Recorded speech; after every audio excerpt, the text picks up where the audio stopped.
survey data. And when looking at the data from my pre-survey questions, my lowest average was for scales and rubrics.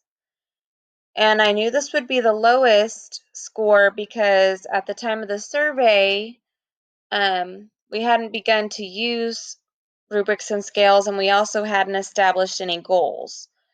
My kids tried to be very nice, and I had to remind them to look around the room and see that we didn't have any of those things posted, so that my scores would be accurate.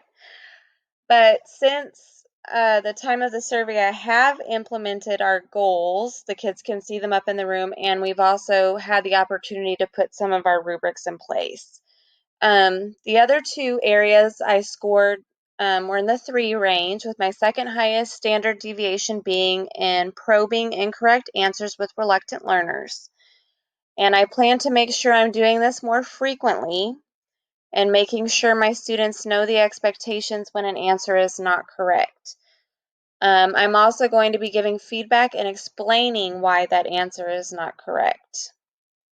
And then finally, as far as maintaining a lively pace, I'm going to try and adjust the amount of content presented at one time. I know that at my age group, kindergarten, they have a hard time sitting still for a long time in one place. So we're going to try and move and break up the content when I can. And I'm also going to be trying some of those ideas that are suggested in the book and see how that works for my students. Thank you.